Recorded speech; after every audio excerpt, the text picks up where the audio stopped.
I'm Ken Macco from Forest Hill, Maryland, supporter of the Manchester United. Prettier than Jack Grealish and the official daddy of all Arsenal and Everton fans. And you are listening to the DU Football Show. Except for no going so well for you right now, Manchester United. They, very charitable of them, gave an Australian manager their first one in the Premier League. I was going to say, they're the official, you know who their daddy is fucking Tottenham. That's right. Let's start the show. Born in the land of Bowie, Maryland. Bred to be a fan of fucking Everton. Punch you in the eye and drink your rye. Sam Houston. Sam Houston? Arsenal fans have another Sam. AKA the fucking Gooner Graham. Stump of a lord. Look straight in shorts. Sam Graham, hey. Sam Graham. Fucking United!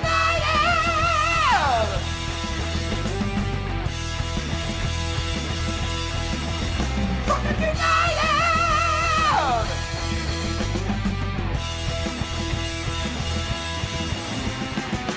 Hello and welcome to the DU Football Show, a completely biased recap of the English Premier League as told by two common American schmucks. I am your host, Sam Houston, and over there doing his best fucking flock of seagulls, my co-host, Mr. Samuel Graham. Sammy, how we doing, buddy? 2-2, baby. Yeah, you doing all right, huh? 2 for 2. Loving it.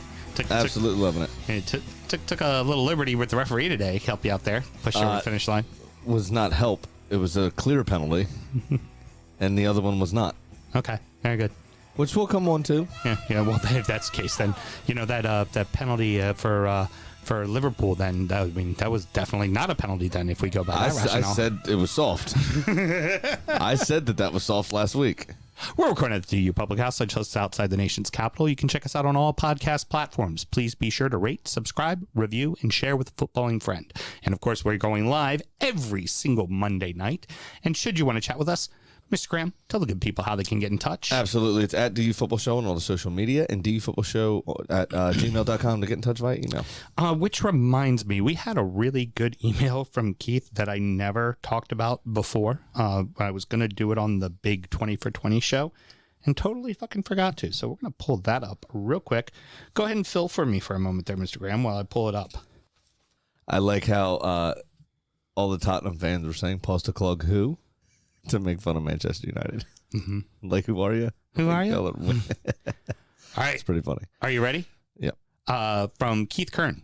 I won't be driving my happy ass down to the studio, but I thought I'd send you an email ahead of the new season. I am looking forward to more unbelievably bad parlays. Producer Mel misreading Kitty's adventures and picks. Graham being annoyingly Arsenal-centric.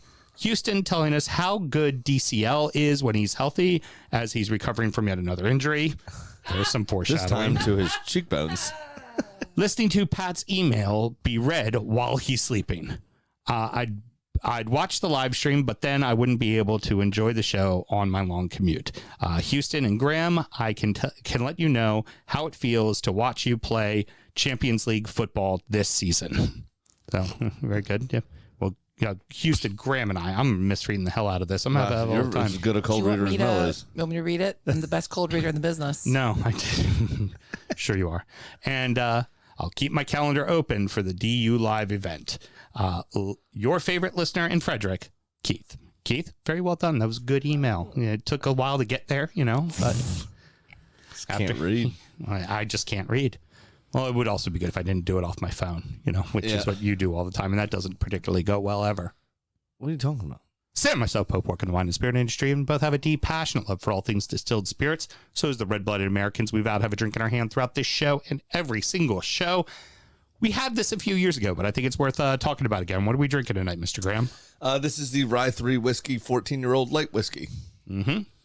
It is bottled exclusively for the syndicate. No, this is actually just All View. Mm-hmm. It's not the syndicate. This is just All View, which is awesome. One of my favorite stores, obviously, and I love. Me and Justin have very similar palates of whiskey, so anything I buy from there is typically pretty spot on. Yeah, definitely. It is a cash strength, as I said, 63.7% by volume. It is not around anymore. They've sold it all, so that is a unicorn now. Yep. It is fucking delicious. Yeah. So light whiskey, to explain what that is versus regular whiskey.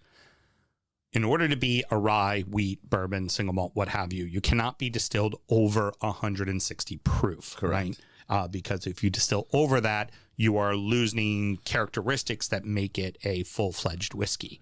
Now, if you're making a vodka or a gin, you're producing a grain-neutral spirit, right? Which is produced at 190 proof because you want it to have no characteristics. Exactly. Right? And what is in between is a light whiskey because it's not a full-blown whiskey. It's not a grain-neutral spirit, right? So there's a little bit of softness and sweetness to it. There's no rules on the type of wood you have to age a light whiskey in. And typically light whiskeys are done for two things. The most common, Seagram 7. Yep. It is a simple mixing whiskey, just something you make a 7 and 7 with. It does the trick. It's inexpensive, and it checks all the spots, right? Mm-hmm. The other thing that it's used for is to give blended bourbons backbone. Right. Like, so what we honestly have here, this is from MGP, this it's a fucking 14-year-old Seagrams. Right. Is essentially what it is, because it was distilled and made for the Seagrams company. But then, of course, Seagrams didn't need all the whiskey. Hence, those barrels got sold. Yep. It's a lot of where MGP made their business because they used to be exclusively a Seagrams producer. That's what they did. And Seagrams, frankly, just doesn't sell the way it used to back in the day. Right. Pretty much. But it's freaking delicious, this bottle. There's a lot of honeysuckle, kind of butterscotch to it. Ton of honey. I really enjoy this bottle of whiskey. It's a little hot, but that's to be expected because it's a light whiskey. The ice really kind of mellows it down. Mellows it out a little bit, yeah, for sure. But great hot day whiskey. Oh, yeah. A light whiskey is a great hot day whiskey. Especially because now I wouldn't do it with this because it is so good on its own. But light whiskey's great with 7-Up, great with Sprite, great with ginger ale. It's a perfect thing for that. And it wasn't terribly expensive because light whiskeys are less money to make. Right. It's not new oak. Right off the jump, it's not new oak. You're using which is one of the barrel. biggest expenditures of a bottle of whiskey is having to use a brand new barrel. Yep. But next week, I'll have the bottle with me that I forgot to bring this week. Yeah, very good. Which is why we got stuck doing this. Well, isn't it nice that you could just turn around in my closet and go, well, what do we feel like drinking tonight? Oh, yeah. I mean, it's nice to turn around and go, shit, I forgot the bottle I wanted to do. Let's just pull out another amazing single barrel that we just happen to have between us. Because Houston just has a fuck ton in his closet. If you look over Mr. Graham's shoulder on the live stream where, that is where all the magic is. Lots and lots of magic in there. There you go. All right. What else should we always do, Mr. Always Graham? remember to drink responsibly. I will not be doing that tomorrow night while I'm in Portland. I can assure you of that. Good. You'll be on like 4 hours of sleep, whole bunch of travel. Yeah. All you need to do is add alcohol to the mix. I'll be a mess on Thursday when I'm home. Have fun dealing with me, Producer Mel. That is for damn sure. All right. Well, let's go ahead and get into it, Mr. Graham. Let's do it. All right. We open at the Tottenham Hotspur Stadium as we see brilliance from one side that we aren't necessarily sold on yet, and left scratching our heads about the other side that we thought should be much better than they've actually started. Tottenham Hotspur 2, Manchester United 0. Was this Spurs looked really good, or was this United looked really bad? Both. And the reason I say Spurs did look very good is that they actually played with a balanced, cohesive plan. Postecoglou is known for his attacking style of football, his, kind of quick counterattacks, his, relatively decent possession based, I guess you'd say. But it's a lot more exciting than what I saw referred to Antonio Conte as, which is absolutely hysterical. The Parmesan Pulis. If you remember the old Stoke manager, Tony Pulis, and former Crystal Palace as well, and how defensive-minded he was and everything. Tony Pulis is why there is but can you do it on a cold rainy night in Stoke? No, 100%. It's very much because of him. And also, noted thorn in the side of Arsene Wenger and 100%. Arsenal. But they, so somebody referred to him online as the Parmesan Pulis, which was very funny in terms of Conte. Funny. But Postecoglou's Big Ange is known for being the opposite of that, Right. playing a bit more expansive and a bit more exciting. Now, Tottenham, obviously, there's a giant Harry Kane-shaped hole in that side. Yeah. And Son doesn't, I don't know, nobody knows if he can do it as the main man. He's looked a little frustrated at first in these first 2 games. Just things aren't quite clicking for him. Richarlison doesn't look like he's ever going to score a goal again at club level. And He's getting in and around the goal, but he's just not putting it's just it not in. finishing. I don't know what it's about. The two of them and why am I forgetting his name? Starts with a K. The other Kulusevski, yeah. Kulusevski. It looks like the three of them are trying too hard to score. Yes. They're not just letting the game come to them. They're doing way too much. The three of them are really kind of forcing the issue. And what they got to realize is they got a great string puller behind him in Madison. Oh, yeah. Find the spots. He's going to get you the ball. Just and, find spots. Well, the other thing that where I say Manchester United look very poor is Mason Mount's being played out of position. They spent a shit ton of money on it. He looks lost, doesn't know what he's doing, which leaves Casemiro to do all the work on his own, and he just can't do it all on his own anymore. So once Tottenham kind of realized that, because the first 5-10 minutes was pretty back and forth, to be honest. I mean, Manchester United had some chances. There was, they can't seem to take a chance either, though. But once they realized that Maddison just kind of had Casemiro's number, and once he found those little pockets of space and recognized that Mount really wasn't tracking him either, that he was able to just turn and drive into space, and Casemiro can't keep up with him. And he started pulling the strings and had some very, very defense-unlocking balls, over the top to either wing, and a couple of through balls that were excellent. And I think he had the hockey assist for the opening goal. Wow. I would say the stars of this show, of the game for me, was Yves Bissouma and Pepe Sarr. He was excellent. And Sarr as the This holding midfielders. is again what I'm saying. Incredible. And we saw this against Wolves. Mm-hmm. I thought to myself, a better team would pick Manchester United off here. And they did. And they did. And that's exactly what happened here. But it was Yves Bissouma was excellent. He seemed to be all over the place. He looked like Casemiro 10 years ago. Well, you know what? Yves Bissouma looked like Yves Bissouma of Brighton. But we never saw that with him last season. Correct. What we had, because we didn't see him last season, Conte refused to play him for most of the year. It was all Højbjerg. Yeah. But what they did, and we saw the flashes of this against Wolves in the first week of the season, Tottenham were allowed to just march right down the middle of the field, essentially. Because Casemiro just became overrun, and it happened again. Yeah. And Mount and this is where you look at Papi Sarr, who scored the first goal.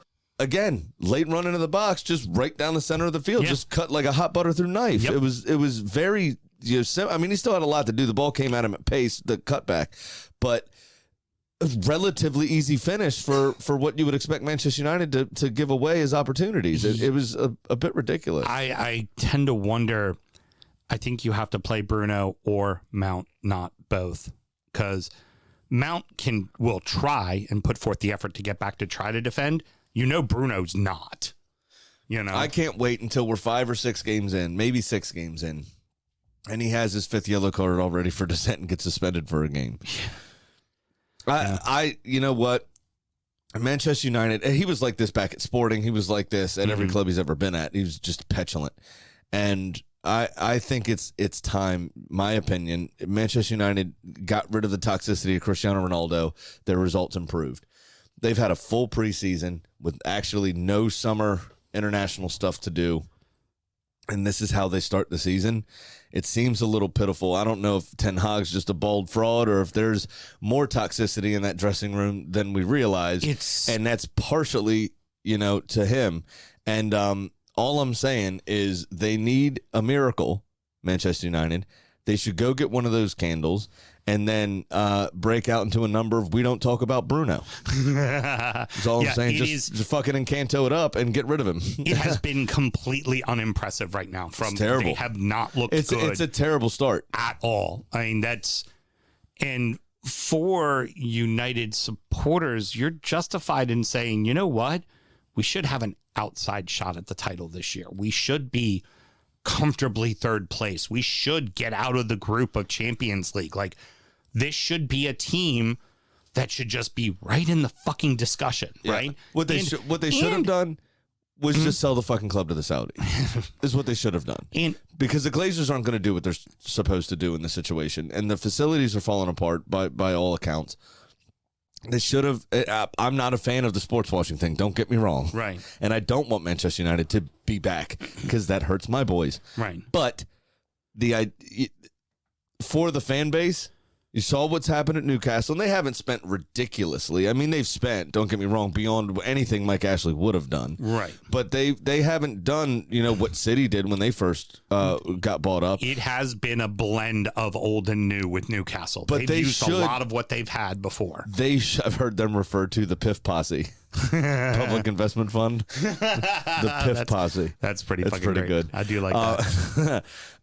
But for the fans, that probably would have been the best thing that happened this summer. And I think you would have seen a massive clear out, some of the dead weight getting done, and then some actual investment in players that make sense for Ten Hag, because it looks, again, like they're more worried about the commercialability of these players than they are making a football team work. I hate to say, but you're right with the toxicity. It's Bruno Fernandes is now the toxic guy. Uh-huh. And there's always been a toxic guy, it seems, since Alex has left.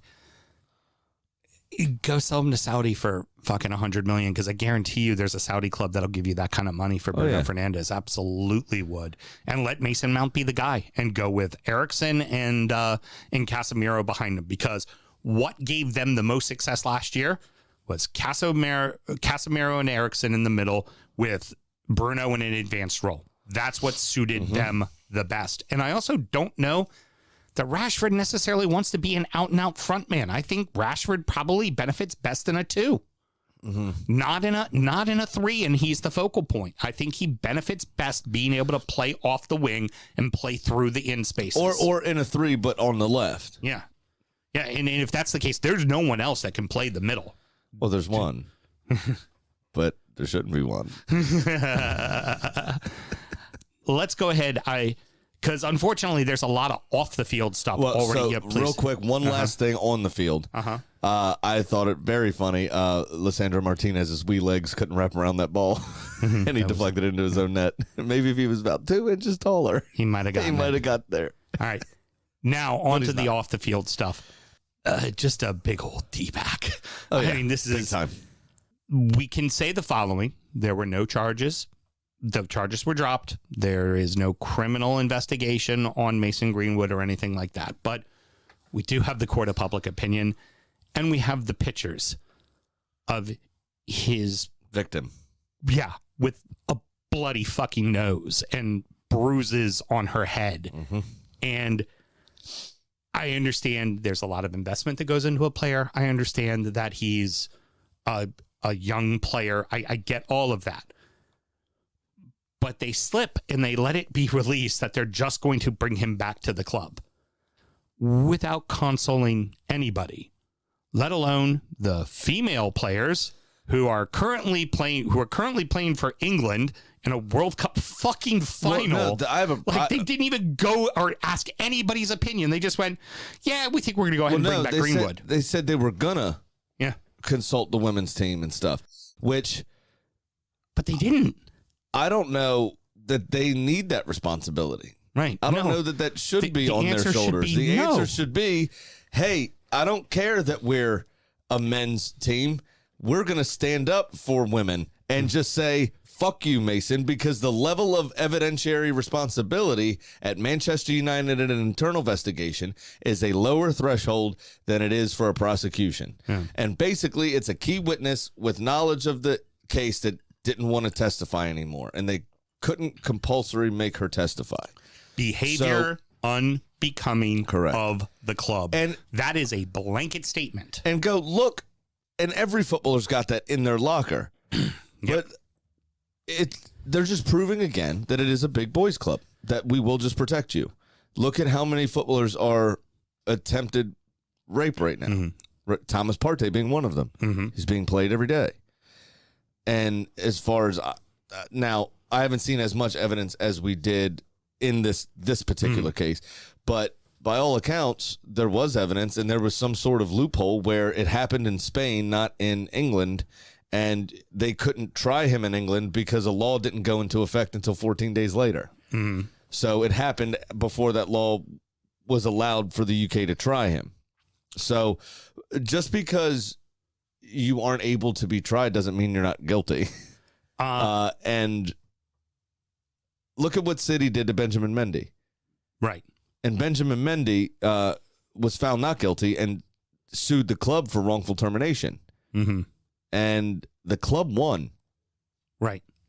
Again, blanket statement. Mm-hmm. Behavior unbecoming. Like, that is, as a private business, that's your get out of jail. Now, finish your thought, and then I've got a long comparison, but I think a very good comparison to give to this situation. There's another situation as well where, like, Robin Van Persie was accused of rape. Mm-hmm. He had video evidence and a receipt from a nightclub when the woman was claiming she was attacked. Mm-hmm. That he was across Eindhoven in a different town. Right. Right? Or in a different bar, rather, across the city. Mm-hmm. So you didn't do it. That's fine. And there was 100% evidence that he didn't do it. Right. That's okay, great. That accusation should not ruin your life either. But as long as it's provable that it's a false accusation. But at the beginning of it, you do have to take the women for their word and look into it. And it just doesn't seem like they're doing that here. And it's a bit ridiculous to me. So, and then the women's team has nothing to fucking do with it. Right. You don't need to just be a man about it, because men don't do that shit. Mm-hmm. Then stand up for the women. You don't need to ask, hey, should we can him? Why? What's the point of that? It's not their job. It's not their job to police us. It's our job to police us. Right. Well, and it's your job to police your own players. Right. Now, what I would like to do is a comparison. There's going to be people who will say the following. Doesn't the man deserve an opportunity to earn a livelihood?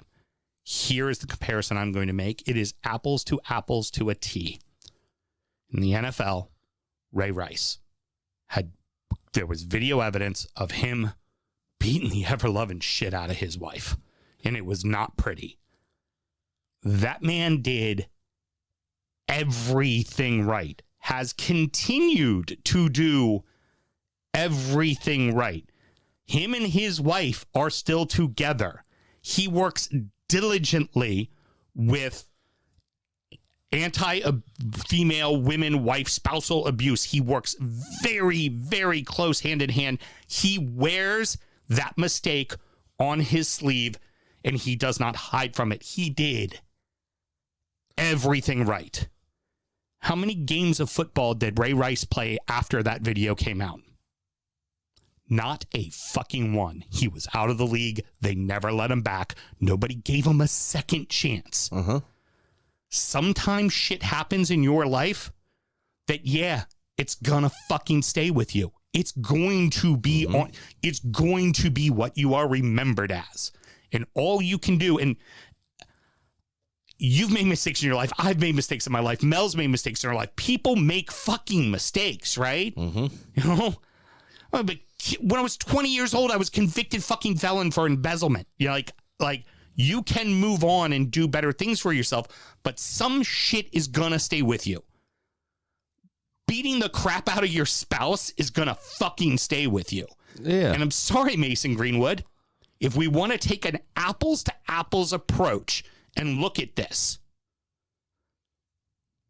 Ray Rice never played a fucking game again. He had just won a Super Bowl.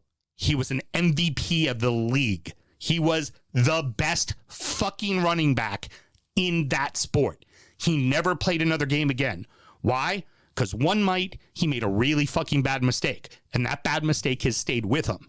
Now, what you hope that Mason will do is acknowledge that shit and become a good fucking man and a good fucking human being like Ray Rice did. You would hope that would be the case.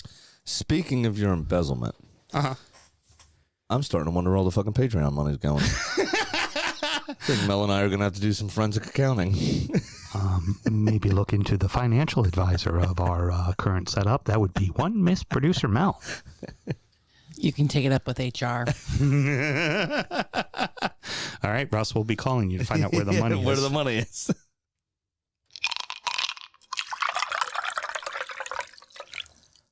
We had a bunch of high-scoring matches this weekend, including some straight-up ass whoopings, man. Yes. Brighton 4, Wolverhampton 1. Aston Villa 4. I wrote Everton 1, but we didn't score any fucking goals. We haven't scored a goal yet this season. Wishful thinking. Talk about a pro-Everton agenda. Wishful thinking. We're not going to score a goal this year. West Ham 3 and this little old fraudulent mid-table club Chelsea 1. What a great goal from Matoma to start off. Brilliant. Absolutely brilliant. I mean, it was only half of the field, unlike Maradona, who went like 3/4 of the field through the entire England squad. But he had guys hanging on his back. He's like, I'm fucking doing this shit. Yeah.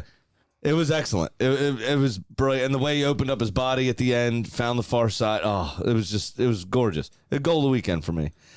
Maybe Gustavo Hammer. I don't know yet. Yeah. We'll think on that for a second. And if you had Erling Haaland leading the league in scoring after week 2, you'd be wrong because that would be one Mr. Solly Marsh. That's goddamn right. Solly Marsh. So it was really a tale of two duos this game because at first it was Matoma who was assisted by Estupiñán, and then Matoma assisting Estupiñán for the second.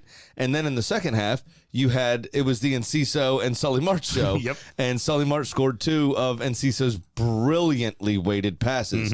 If Matoma's was the finish of the weekend, and all that Solly March's second goal was fucking as good feet. And because it didn't fly into the back of the net, nobody's going to remember it. That was good fucking feet and super, super football IQ.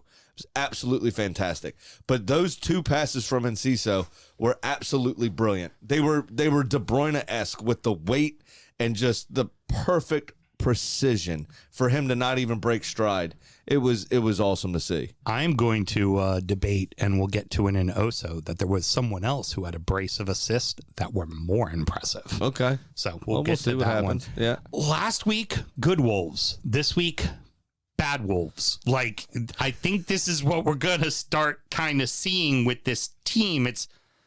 Honestly, it's very funny that they're both facing each other in the next week, because both Everton and Wolves played really well the first week and lost games they probably should have won, and then both promptly look like dog shit this week.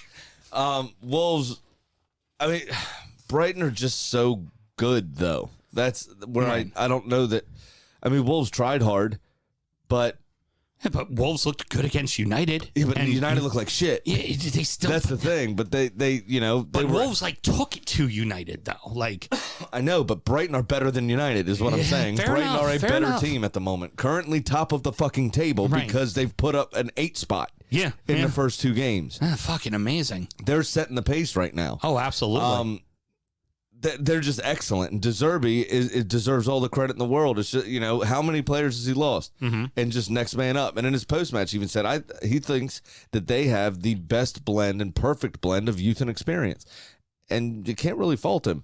And everybody's scoring, everybody's assisting, everybody is contributing to this, and it's fucking brilliant to see. And you got to wonder, it's like, who are they going to lose next summer, and who's going to be the next guy that comes up out of nowhere? Because that guy will exist before the end of this season. Oh, yeah. We'll know who is the guy who took over for McAllister. We will know who the guy is that took over for Concedo. Like, we'll know that before this, because we saw Mope left and was like, oh, Matoma, that's the guy. Yep. He's gonna fucking And then do it. Evan Ferguson came onto the scene. He's already scored a few goals for the Republic of Ireland. Yep. For the senior side. So it's like they unearth these just excellent players. Oh, Trossard's gone in CISO. Like, or better yet, Solly Marsh. Like, just a system guy. Because he been with this team when they were struggling too. And we were never really, I mean, he had a motor, but it was never really impressive. And these past 2 seasons, it's a guy who works perfectly within a system. And they nail it. The first of many people who saw double yellows and for silly things like arguing with the ref or time wasting. Mateus Nunez got over one. like Adam Webster, whoever it was, and then caught the second yellow for running his mouth. Yeah, and it's like there's been a lot of that already, and I know that will eventually kind of settle down because they're doing that. But I wonder, and this is a greater conversation of reffing as a whole, because I think reffing this weekend was especially poor. To be nice, we'll say it was inconsistent.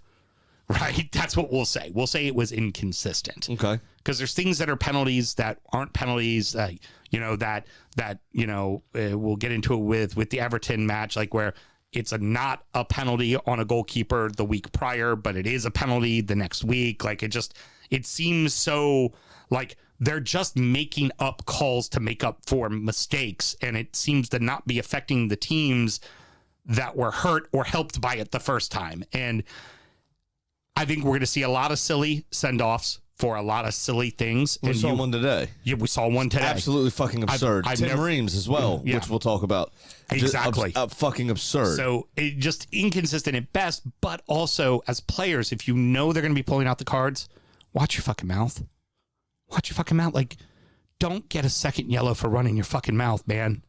Don't. Well, he's now not going to be playing against Everton when they desperately fucking need him to be playing against Everton. Yeah. You know, it's a big fucking miss for them. That's going to hurt them quite a bit. Moving on to Villa and Everton. Exactly the game Villa needed. Exactly the game Everton didn't. It was bad for Everton.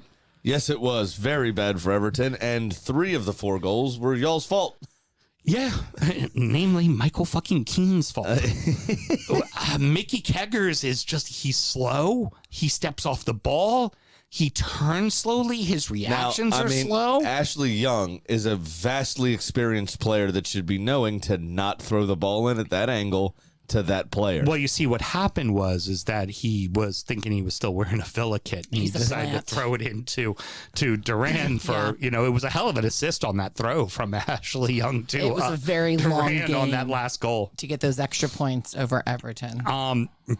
But what I'm getting at, the penalty for Pickford, I'm fine with it being called a penalty, and I said it was a penalty because Pickford didn't touch any of the ball. Now, if Pickford had touched the most minute amount of that ball, it would have been okay. But what's funny, everybody's talking about him swinging at the ball.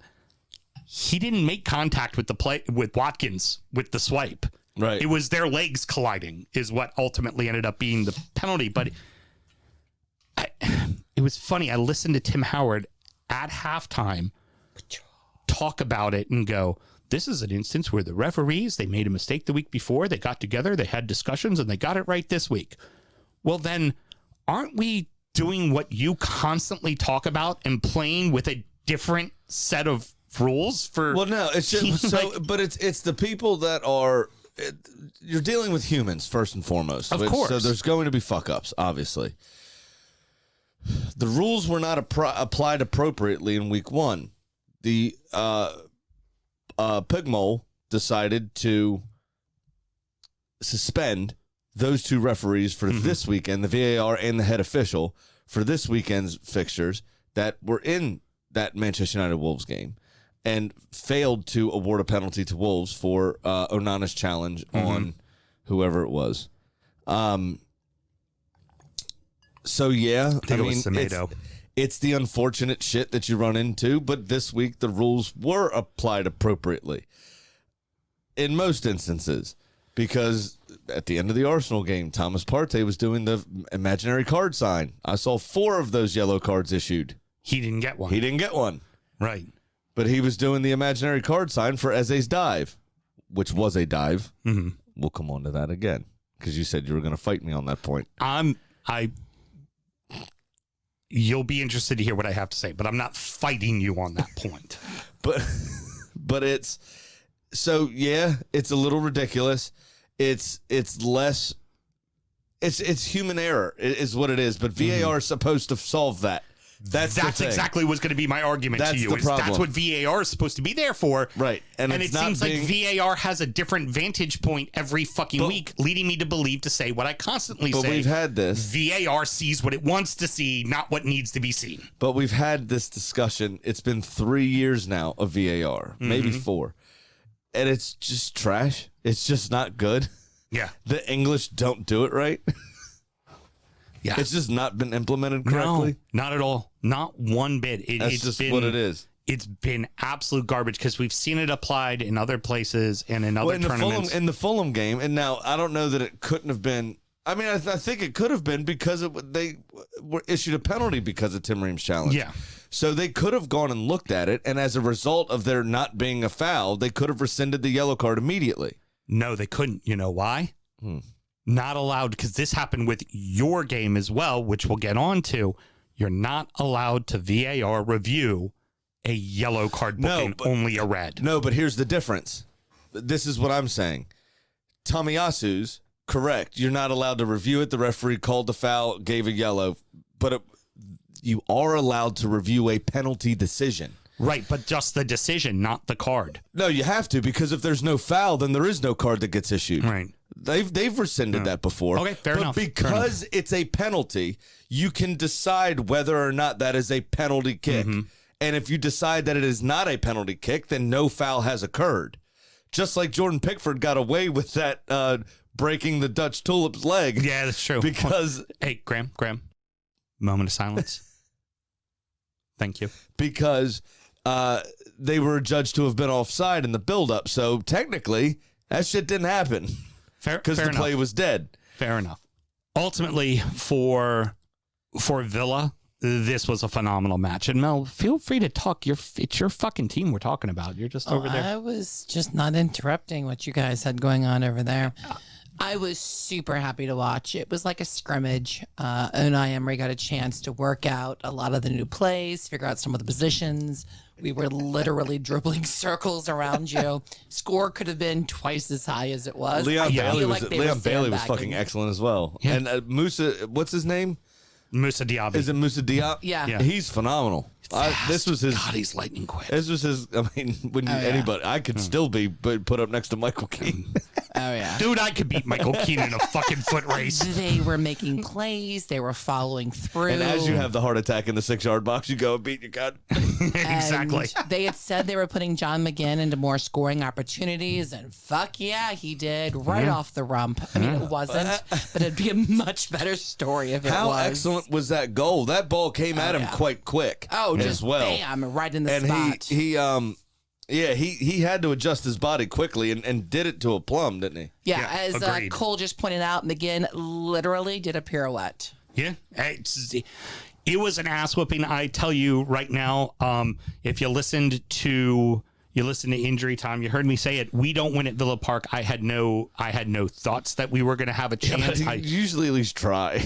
Yeah, we were terrible. I mean, that was Dyche got it wrong. The team got it wrong. No one executed. It was terrible. And then you have even more nightmarish. Dominic Calvert-Lewin goes off with an injury. Alex Iwobi? Nasty too. Not a concussion. It is fast. basically It's a cheekbone, the cheekbone's not broken, so he'll be able to play. He'll be in a face mask, but he'll be ready to go. But more importantly, fucking Alex Iwobi goes up with a hamstring. That's a month. That kind of hamstring. When you see that one happen, It's not good, man. it takes a while. You have to just wait. De Bruyne's to hamstring prognosis is like mid-December. Yeah, you are not great. Like those hamstrings are so unassuming. You just see the guy kind of go up limp and grab that back of that leg. Oh yeah. Well, was it his? Whose was it that like? It was Coutinho's. I'm sorry. That one was Coutinho's, which also sucks. When his leg kind of hyperextended and planted in that certain way. And you could see his hamstring jiggle when they did the slow-mo of like, oh, what happened? This didn't look great. And he couldn't even put fucking weight on it. Yeah, There's been a raft of injuries. I could hear the Saudis dropping their offer. Yeah, for Coutinho. You can hear all the gold bars getting tossed back into the money pit. Damn. Way to devalue yourself. Hold on. That means 2 extra gold bars for Mitro. Yeah, right. So I hate to say it, the next 2 games against at home to Wolves and on the road to Sheffield, we're already in the fucking scrap, and we're going to need those 2. We are desperately. And Sean Dyche's comments didn't help. No. The garner confidence. No, not at all. We need to get Michael Keane off the pitch. Oh, yeah. It's time to start playing Jared Branthwaite. He may be young. He may be mistakes. I'll take young and mistakes as opposed to someone who it's fucking past him, man. I love you for How hitting old that is fucking he? streak. He's almost 30 now, I think. Yeah, he's like 29. Yeah, you should go in for. Harry Maguire. It's been talked about. It's actually been talked about. And Probably you know don't what? have the money, to be honest. And, well, as long as our problem would be is we would go in for him, but we'd have to take him as a loan, and we'd have to get United to pick up the bulk of his salary. We couldn't just afford to bring him on, you know. But anywho, the next two, our season already on the line. Woohoo! Yay! We might score a goal this year. Might. I'm just going to leave that there. So, Mr. Graham, I'm not sure if you knew, there's this guy named James Ward-Prowse, and he happens to be pretty good at set pieces. Yeah, 6 minutes it took. And it should have only taken 4 because his first one was also a piece. Yeah. He had all 3 assists, I think, didn't he? 2. He Two had assists. two out of the 3. Yeah. They were excellent balls. That left-footed ball at the end that sent through whoever it was absolutely stunning. This was a perfect display of how the, quote, mid-table club, right, beats a Big Six club in their building. 26% of the ball they had. And you just frustrate the Was shit out of them. so efficient. And Paqueta, you know, I don't know if he had any money riding on him falling as much as he did. God bless it. That was weird, man. That was really weird. Him. Well, I think he's got an inquiry about his... Yeah, he does. About getting a yellow card specifically in a match last year. Oh, really? That a bunch of his friends made money on. That's trouble. Yeah, he is being inquired. Well, he did everything he could to dive as much as possible in this one. It was an ugly, frustrate the shit out of a young team. And here's the thing, like, Chelsea's so young, but you could see that there's talent in that side. And you couple that with Poch is a good coach. He's a great coach. Now, you know what I don't care for? You can see those little things. You could see it's all clicking and working and moving. But does Chelsea, Bowley, their fans, do any of them have the patience to be okay with this team maybe being 9th place this year? You know what I don't care for is Chelsea especially always have their manager, since Jose's left, always have their manager decked out in all Chelsea gear and stuff, right? And we know, big Todd Bowley, big dick swinging, dropped £1 billion in a year and all this kind of crap. I would prefer if they did not have Poch look like he just walked off of a yacht.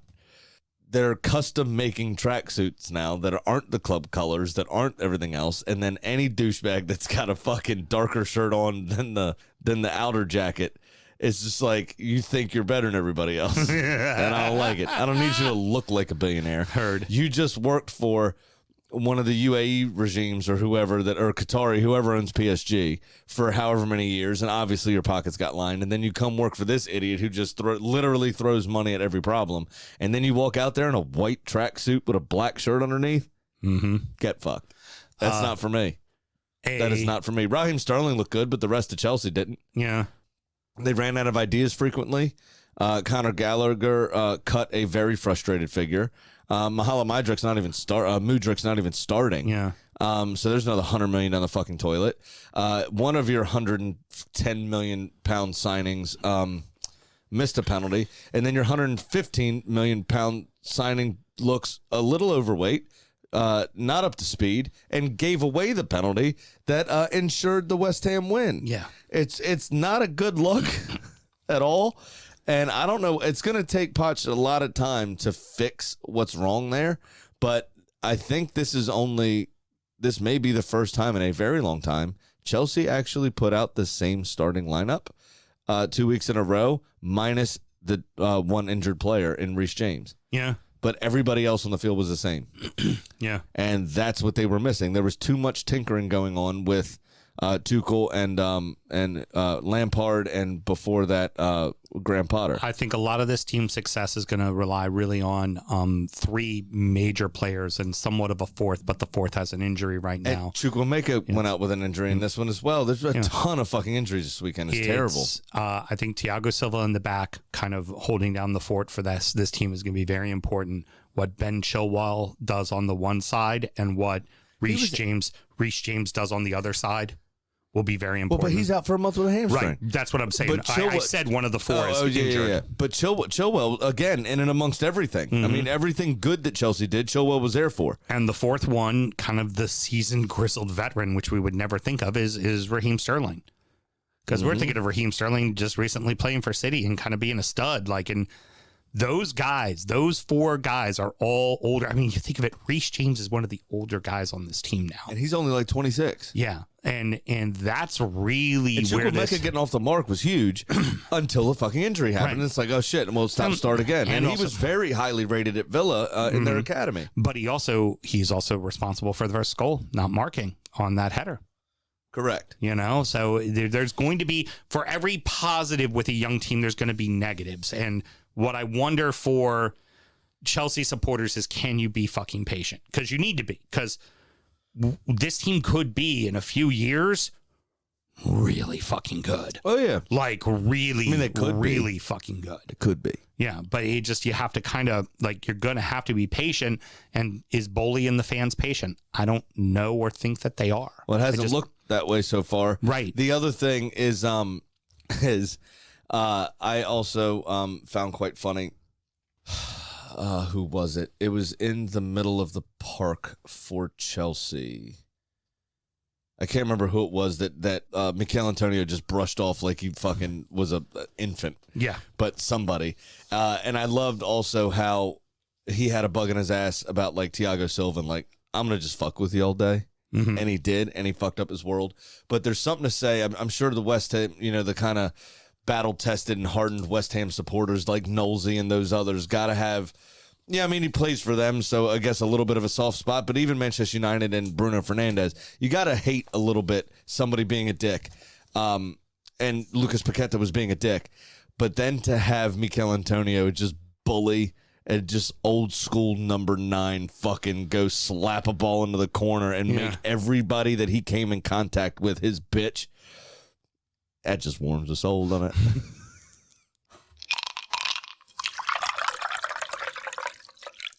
Rounding out the rest of the league, and so that happened. And this week, Mr. Graham, we're going to actually do this fucking quickly. We're not going to take 30 minutes to do this segment. At least Ashley Cole wasn't on his own. Or Ashley Young wasn't on his own and fucking up big time. Yeah, very true.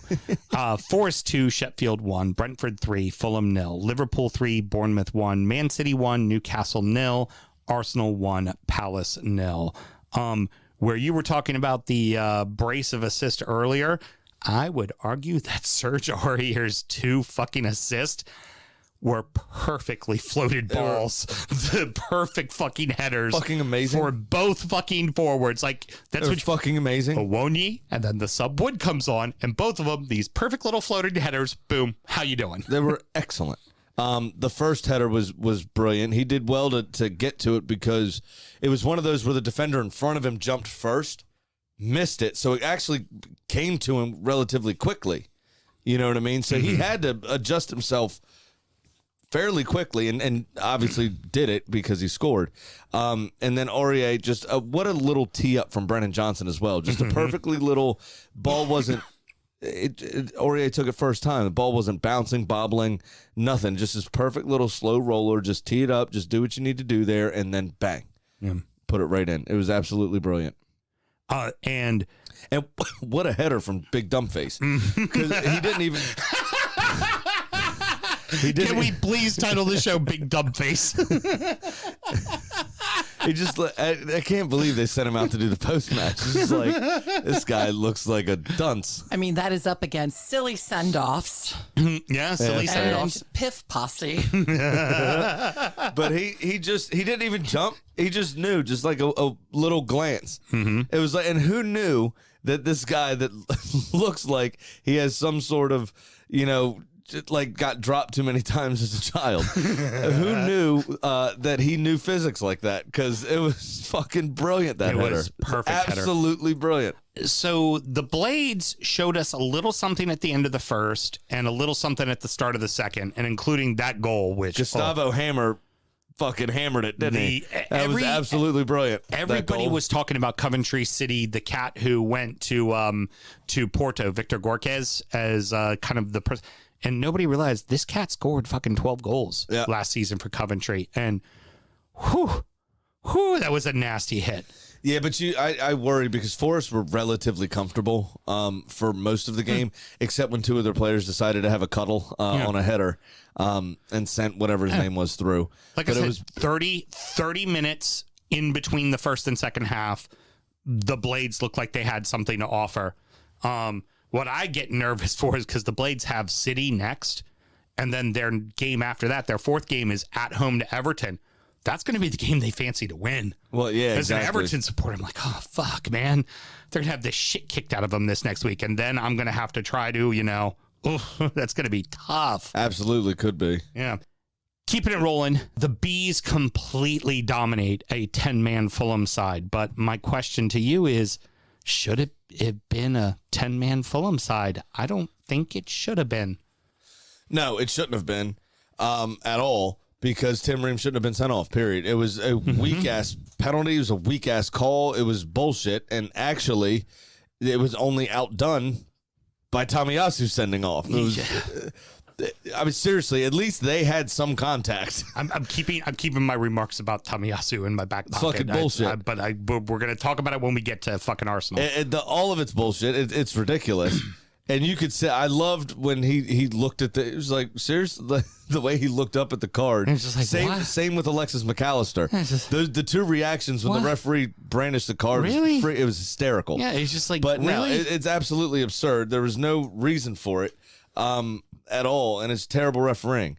But Brentford were excellent. They were the better side. They were hands down the better side. Yeah, Fulham is gonna be in a bad way without Mitro, I think. I told you this last week. I wasn't sold on them. I mean, we outplayed them. We played them off the pitch. They got their smash and grab, call it a day. I'm not impressed with them so far, and it's not that they don't have personnel. I think that this can be one of those sophomore slumps that just kind of hang with you and fuck with you, and they're going to be looking at themselves going, why are we in 17th place? Yep. It absolutely I'm a little nerved for them. I put them right in there with us and Wolves as one of those teams near the bottom. With Mitro gone, I don't know where the goals are going to come from. Yeah, I don't think it's coming from Raul Jimenez. I don't. Not anymore. Yeah. After what he showed last season with Wolves when he came back from injuries, just no way. Yeah. Keeping it rolling. The Cherries go up early. But that equalizer from also, Diaz, fantastic. It's one of the best bits of football of the weekend. My God, it was brilliant. Just the wherewithal to, and you could tell the entire thing was completely intentional. Yeah, it wasn't like, oh, I fucked this touch up and then I pulled something out of the bag. Amazing, it was perfectly. What I'd be worried about though is Mo Salah missed another penalty. Now, obviously, it was unlucky on the goalkeeper that it rolled back into the center. Yeah, right. But he that was a bad penalty. It was a soft not good. penalty. It was very soft. It wasn't good. But also, should that have been a pen in the first place? It was soft. Very soft. I mean, there was contact, but it was very, very soft. And Sabitzer definitely, Sabitzer, whatever, however you say it, absolutely went over quite easily. Mm-hmm. But yeah, and it was just inside the box. Not dissimilar to Souček's on against Chelsea, where it was just inside the box. Yeah, just inside the box. But I think you and I were talking on the phone as that one happened. I went, I think it's outside the box. I think it might be on the line. You're like, oh, on the line's in. And yeah. But it just, it's soft at best. And they were all, saying that there's supposed to be a higher threshold for contact and fouls. And it doesn't seem like that's the case so far because they want to keep the games moving and not have, because they did this analysis. They want to up the 55 minutes average that the ball's in play during a 90-minute game. Right. So, which is fine, but then do what you say to counteract that. So have a higher threshold. Right. For tackles and stuff. It's terrible. The officiating so far in the first 2 weeks has been terrible. This time 2 seasons ago, if you went over easy like that, even if there was contact, you saw a yellow for it. Remember Richarlison saw one against Southampton back when he played for Everton. Correct. It was he kind of got bounced around between two guys, but there was contact, but no real foul, right? Well, then he got a yellow for it. Well, now that one, Savitzer, it was brief contact, right? And I'll say it now for your penalty, the non-penalty that was called. Exact same thing with Eze, right? Partey did make contact with him. He touched him. Okay, well then where's the yellow card for Eze for the diving. bouncing around, right?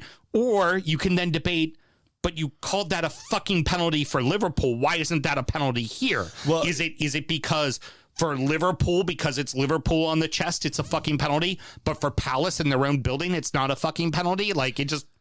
So the inconsistency of it is what drives me crazy. And I don't want to get too into the Arsenal thing because we're going to get on to Arsenal. So keep it in the context of that, please. Okay. Thomas Partey was pulling his leg back. But he still made contact, right? But he was pulling his leg back. I'm not debating this. The other one, he was not pulling his leg back. His leg was planted. Right.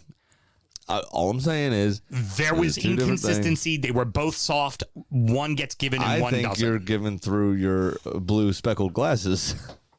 I have no interest in who won your match. If anything, I'm rooting for you to win because you're my friend. I'm talking about Liverpool. No. It's fucking, because that's a soft fucking penalty. I said it was soft. Tim I Ream's agree penalty that it was soft. should not have been a penalty. It shouldn't even have been a foul. Right. So that's what I'm getting at is that there's first place. such inconsistencies in the refs right now.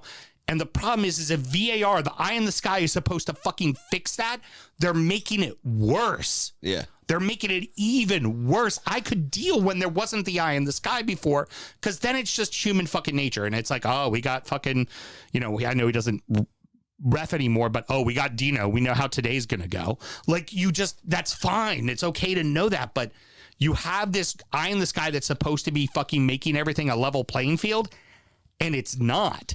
And it's very consistently going big clubs' ways and not other clubs' ways. Very consistently. Very consistently. And that's regardless. We'll get to Arsenal and the Tomiyasu second yellow and all that shit. But fucking McAllister probably shouldn't have been sent off. Shouldn't have been a red. It shouldn't have been. Right, which just disses your argument. No, I said... Houston? Yeah. Miss Jane agrees with you. Thank you. Thank you very much. Jane? Yeah, she's watching us from Australia. Shit. It's the morning. Hell yeah. She's in the future and agreeing with him. That's Yeah, right. There we go. Here's the big thing I wanted to say. One last thing very quickly about Bournemouth and Liverpool. Very sneaky moves that nobody noticed. Both teams got exactly the thing they needed, a defensive midfielder this week. Yes, they did. Liverpool went out and got Endo, and Bournemouth went out and got Tyler Adams. I think Tyler Adams as a piece for that team, because they already have Billing, they already have Travener, they already have Solanke.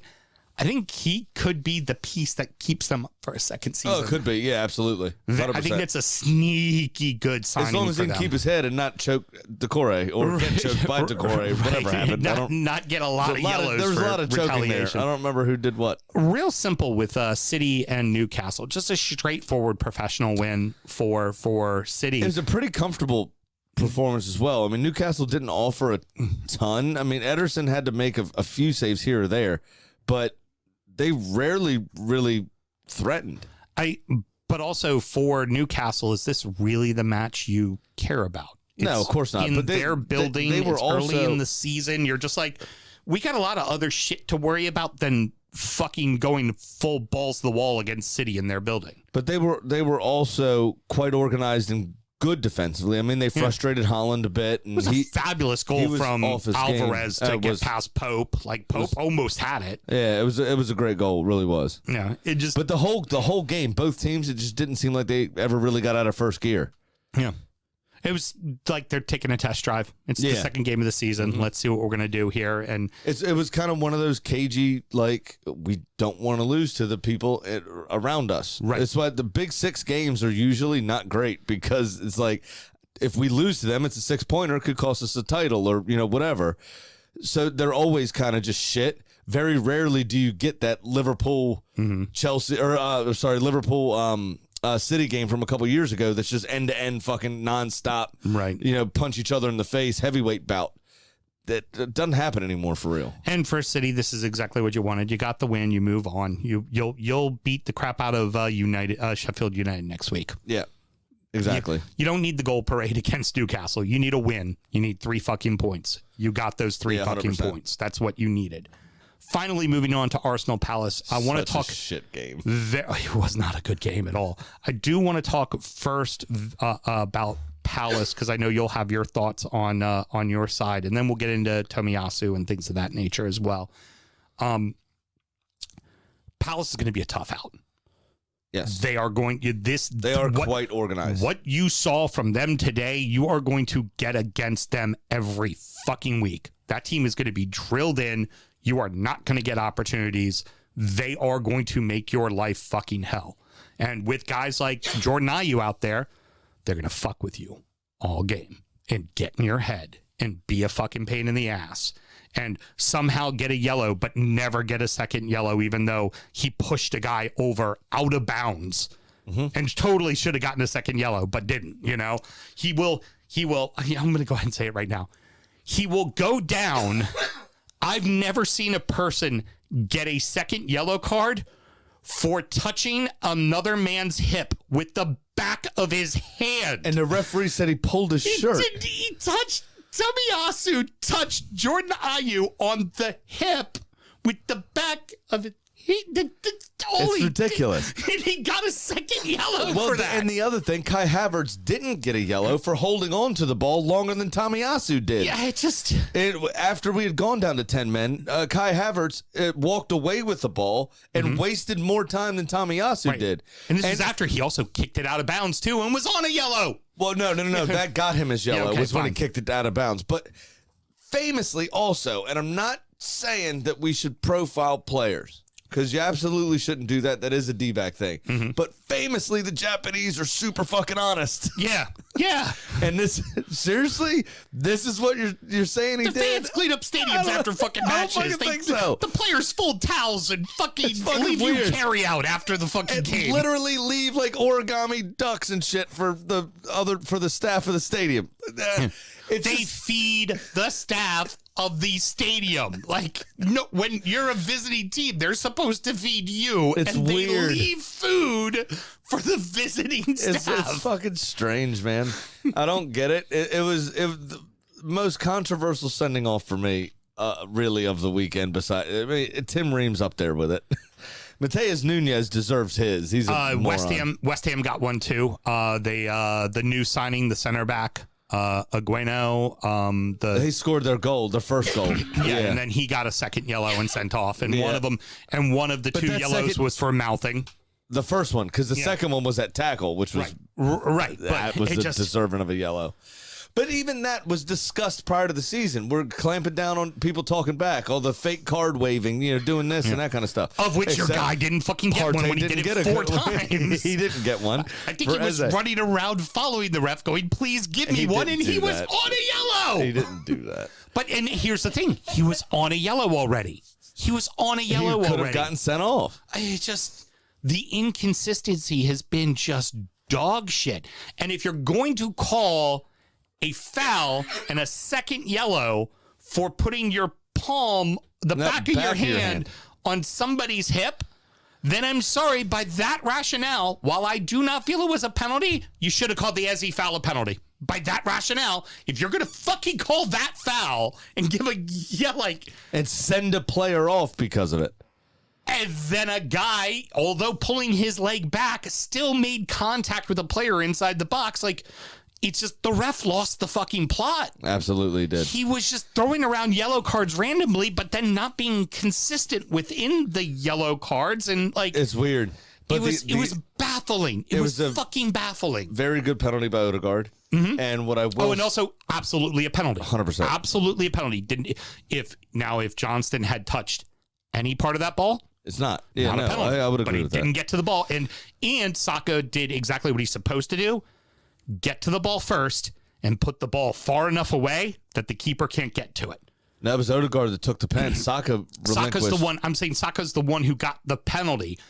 Got it called for him because... Oh, no, it was Nketiah. Oh, okay. It was Nketiah that turned. Yeah. I thought it was Saka was the one who got fouled. When he turned, he put the ball to the outside and left his legs there, Freddie Ljungberg style from back in the day. He was looking for the foul, which is exactly 100%. what you should do in that circumstance. I want my striker doing that. I want every striker doing. You 100%. Get to the ball before the keeper does. Knock it away from the keeper so he can't touch it. Because if you knock it anywhere near the keeper and he does touch it, you're done. Ain't a foul. But it's just the fucking inconsistency, man. The fucking inconsistency. It was a weird weekend for referees. Say that. And this is all going to balance out, but then you look back at other things that they've called over the years, and it's like, is this just the year that they're going to hand out cards for people mouthing off, and then next season it'll go right back to the way it was? Like, it's just the whole thing's just kind of stupid, and it puts you in a position to get involved. It makes refereeing more about the refs affecting the game than it does about just maintaining a level of order to where the spectacle can be the spectacle. Right. And nobody wants to see a red. If someone deserves it, obviously, yeah, sure. But are you going to tell me Takahiro Tomiyasu deserves a fucking red card for those two things he did? He had the ball for 8 seconds. I heard somebody say the other day, you know what? If somebody's wanting to throw the ball in, give the two players that didn't make a good enough run a yellow card. Yeah. Because what is he supposed to do? Just gift away possession? Right. Just supposed to throw it away for no reason? So give the people that aren't moving the yellows, not the person holding the ball. I got to say, I've never seen a man get a red card for lovingly brushing someone's hip with the back of their hand. Oh, fuck. Sure money. Well, when you know me, it is. Yeah, it is. How about that? After going 0 for 37. I was going to say, it only took you 38 times to finally hit it. After going 0 for 37 last season, your boy Graham hit a bet. I am now up $314 motherfucking dollars. And of course, I immediately let it go to my head, but I'm going to save that for another time. For the end of the segment, not another time. Because, Sam, I want to hear what happened to you and what your bet is this week. As our degenerate gambling friend Pat always likes to say, Chelsea fucked my bet, and I am down in the hole $100. But that's okay, because Big Sam's Lock of the Week.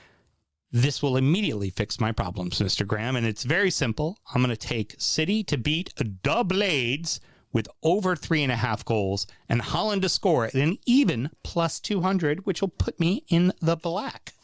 Nice and simple. And also, I sacrifice for us. The cup of losers, it is empty, and it needs to be fed. And I have written, we sacrifice this bet so we may all win more. Nice. It's the first one going in. Good. Oh, there we go. Well, thank you for doing that. It's the least I can do. We got to get W's, and I'm going to go ahead and give this one to the cup of losers. All right. Fucking Chelsea losing a goddamn West Ham. I did get a W. You did. And now, it's time for our degenerate gambling friend Pat's Pick of the Week. Hey, buddy, what's happening? Hey, how's it going, guys? Oh, I'm just about to go to Morton's. I got some motherfucking money. For one, you're just going by yourself? Yeah, y'all bitches didn't win.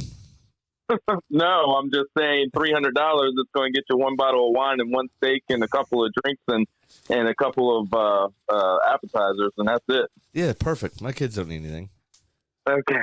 How did I do? I went 1 for 3, so I last place currently. Yeah, you're down 200 then, right? No, 135. Okay. Because I did hit the win bet for $65. Got it. Very good. Very good. Yep. So, it's not how you start, it's how you finish. Okay, it's, they say. It's not a sprint, it's a marathon. So what do you got this week? All right, so this week I'm going to do a 2-game parlay, and I'm going to take the goal line and 2 games, and they're kind of favorites, so shocker.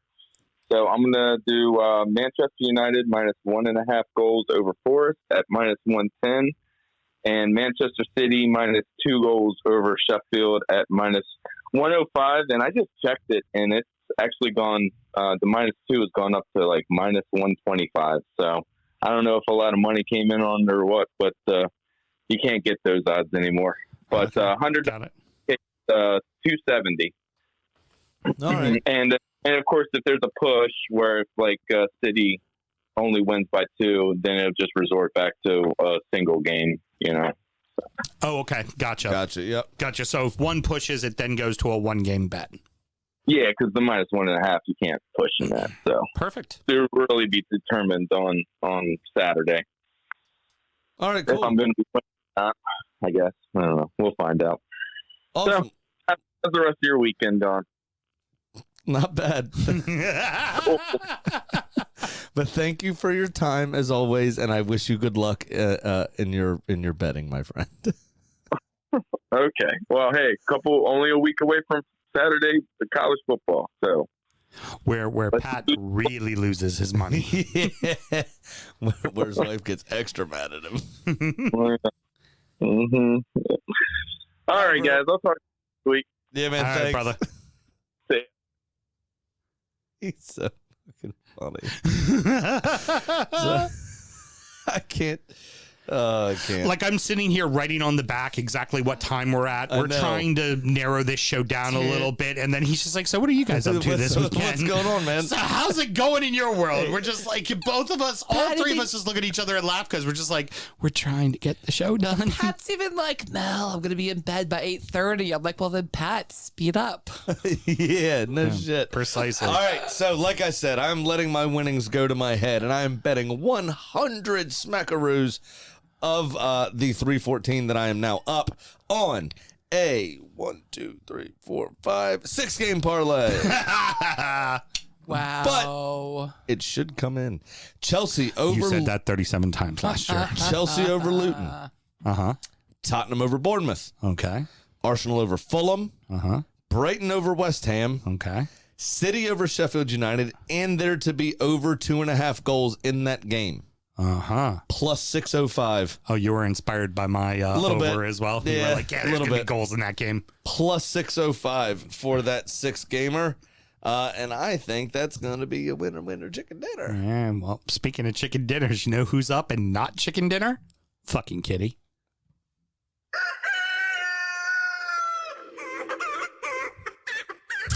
Well, Kitty opened with an easy win, and so she sits at 1-0. Now, Or this just want to week, know.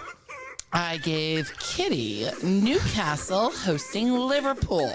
Now, I was surprised to find that Kitty had a nightlight. Nightlife. I'm sorry, the Ghost Rider. Had night lighted as a smash up DJ back in the early 2000s. Do you want Yeah. to rewrite that on the fly? Yeah, Smash Up DJ back in the did Smash Ups. It'll all make sense. Keep it going. Linkin Park and Jay-Z were the best of those smash-ups. Now, she went under the stage name DJ K Scrambled. Because she went into K-holes, so K scrambled. Also for Kitty. Okay, so let me try this again. I was surprised to find out that Kitty nightlighted as a smash-up DJ back in the early 2000s. Yeah, she did. She went under the stage name DJ K Scrambled and is best known for her house smash-up sampling Money for Nothing from Dire Straits and Help from the Beatles. Okay. Well, that's odd because Mark is Newcastle, but John Lennon was Liverpool. So, in a very weird way, I'm just going to assume the chicken's picking a draw. That sounds like it. It was a smash up of a Liverpool fan and a Newcastle fan. I'd say, I'd like to hear that done under a house beat. I bet you it was probably pretty fucking slamming. You know, I appreciate that you explained that to me while I explain to you and everybody else to gamble legally and responsibly. All That's right. it. No button to press. I want to press a button, but I got nothing. I'm driving the fucking bus. I was ready to go right. You had to let me fucking run this shit. Sounds like you wrote that while you were driving. Yeah. It's going to wrap it up, boys and girls. Sammy, any parting words? Yeah, we already went over the D-backs, so I just have one quick editing note. Do you know why that didn't read correctly? It's because it's not night lighting, it's moonlighting when Yeah, you do I another know. job. Yeah, all right. I should have said moonlighting. I said, well, I'm was sorry. lighted and- Kitty's Ghost Rider used the wrong word. He also had remember to gamble legally in the very beginning. Like it was all sort of jacked up. Sometimes we make mistakes. Ben Holmes is calling you out, Graham. He says, even I am hesitant to take Chelsea over Luton. That's pretty funny. That's coming from Ben. Noted Chelsea supporter. No, Raheem Sterling, if he plays as he did these last 2 weeks, that is easy days. Yeah. The way him Luton looked. and Chilwell. The way Luton looked. Yeah. I just don't see where they're going to stop Their Chelsea. best performance was this week. They didn't play. That's the only reason they moved up the table, because Shaw's goal difference fucked it. Yeah, exactly. Parting words? No, that was it. That's All right. you Very should have said good. moonlighting. All right. Well, thank you very much for joining us. Next up is injury time. We're going to talk about, we're going to chat a little bit about fantasy, talk about the IBS, and preview the weekend's matches. Sam, if somebody wants to find injury time, how do they go about doing it? Absolutely. It's patreon.com/DU Football Show. Just sign up to that $1 $5 tier, and you get those 2 extra shows. Sound check, which is our actual sound check. We Mel checks the levels. We make sure the iPad works. Yes. And catch up from the weekend and talk a lot about our personal lives and that kind of stuff, so you get a little extra insight into us. And then Injury Time, which is our preview show, as Sam mentioned. So, yeah, check it out. It's pretty cool. Excellent. If you want to support the show in any other way, of course, go check out our Drip Shack link tree on all of our social media sites, and also just DUDripShack.com. Yep, as Look well. at that. Mel, it's like we've been doing it for 6 years or something. We've done that twice tonight. Hashtag simpatico. Yeah, definitely. And then there's another show title. And of course, finally, be sure to check out our DU Does EFL show that comes out every single Thursday, where we recap the rest of the league. Until next week, everybody. Hey, programming question. I think Smash Williams should be on the Get to Know the Host show. Yes. What do you think about definitely that? Smash Williams should be on Get to Know the Host show. Mel, what do you think about it? Yeah? Yeah. Okay, whatever. Till next week, everybody. I'm Evan Williams. Good night. Born in the land of Bowie, Maryland. Bred to be a fan of fucking Everton. Punch you in the eye and drink your rye. Sam Houston. Sam Houston? Arsenal fans have another Sam. Right, the fucking Gooner Graham.